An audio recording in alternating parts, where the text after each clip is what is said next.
In today's video, I'm going to be telling you guys everything you know about NBA 2K27 before pre-ordering. From the new park to new badges and to you, yes you, even possibly being patched.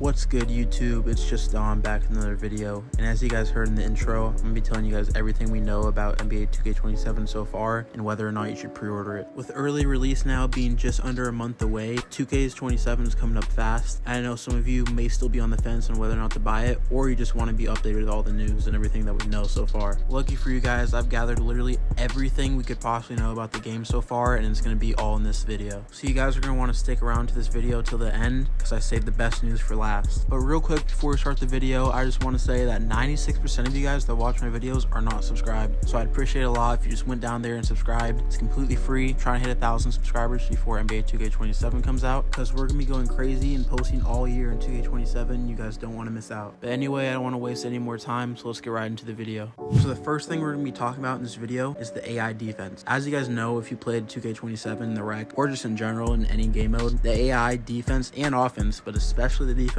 was just completely broken. In 2K26, if you had an AI on your team and you were playing against people with 2 thumbs, you pretty much lost. Whoever had the AI on them, you could just pass it to them and they could just no dip over the AI every single time and be wide open. Most time you didn't even have to no dip, you could just shoot it right over. But luckily, it sounds like 2K is finally fixing this issue, or at least trying to, but we all know 2K, it's probably not gonna be perfect. But you can see right here, it says smarter AI shot contest. This year, we focus on creating a more balanced and more rewarding gameplay experience with enhancements on both ends of the court. To achieve this fully, we needed to make AI defenders feel more impactful, especially on defense. And in the bottom, it even says AI defenders in 2K27 will now contest shots more effectively, addressing a frequent point of feedback within the community. Basically, they're saying when you try to do a triple threat, like the Kobe triple threat, you can just shoot over them and it'll be open, or no dipping. They're now fixing that. And I think everyone can agree that that was a much needed upgrade and fix, and I'm so happy that they're bringing that into 2K27. I hope it works well and that 2K can implement it correctly. And next up, we're going to be talking about all the new badges and the badges removed from 2K26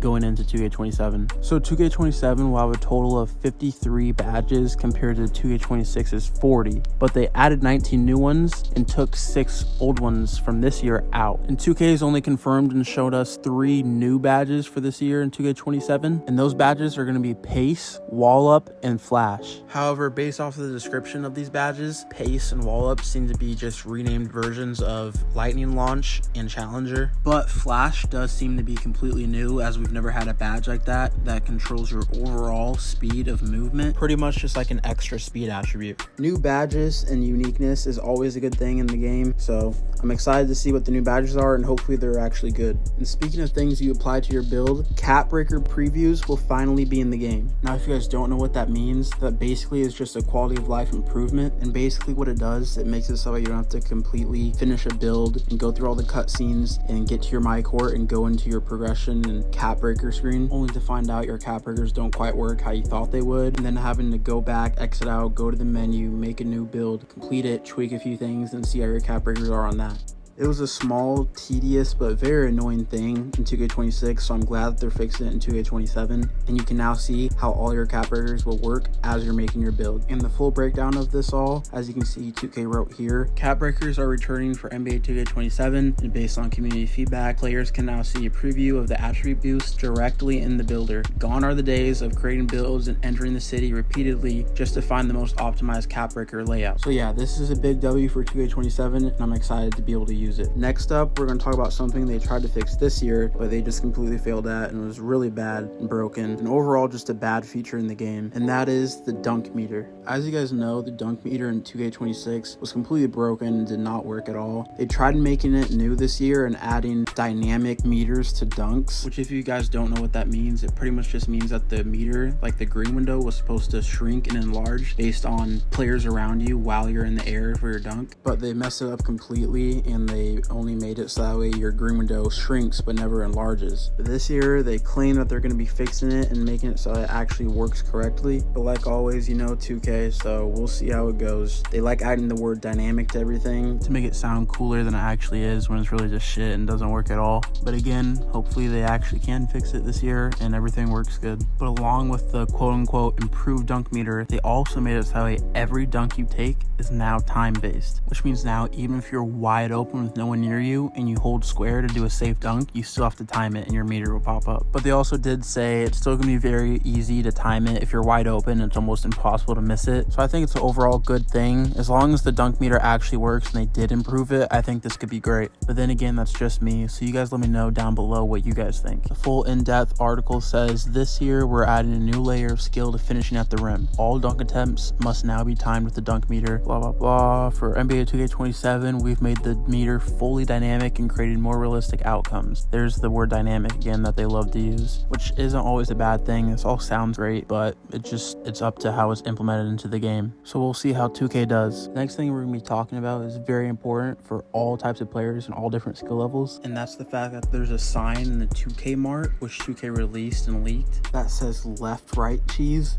discontinued, which basically means the small guards that just go left right and think they're dribble gods are not gonna be able to do that anymore. Now this does sound good at first and it seems like a good change, but I really hope 2K, out of everything, most importantly, can implement this the best, because if they mess this up, it could be really bad. There's a big difference between an actual good dribbler and someone that can move and someone that just spams left right, and I just hope they can separate it to where they patch left right and not overall dribbling and just make dribbling an entire game bad. And don't get me wrong, I'm not claiming to be the best dribbler in the world. I got a little bit of left right in my dribble package, but spamming it is what makes it cheesy. That's on me. So hopefully I'm not patched. But like I said, I think this is the most important one 2K does correctly, and I really hope they can. You guys let me know down below if they patch left right cheese. Are you guys cooked? I know there's a lot of you out there that think you guys are dribble gods because you left right cheese, but nah, not this year. But another interesting thing that was right next to the left right cheese poster was this poster right here that says contest contest, with a picture of a guy jumping at someone and a green bar next to it. So this is making some people think that you're gonna have to green your contest this year in NBA 2K27, which I don't know. I don't feel like that's a thing that should be timing based. I feel like if you have perimeter and block, you should get contest, along with your height and wingspan and all that, obviously. So I don't know. Again, this is just a rumor that people have made up, so I don't know if it's gonna actually be in the game or not, but I low-key hope it isn't. I think contest and defense overall needs a big change and upgrade, and I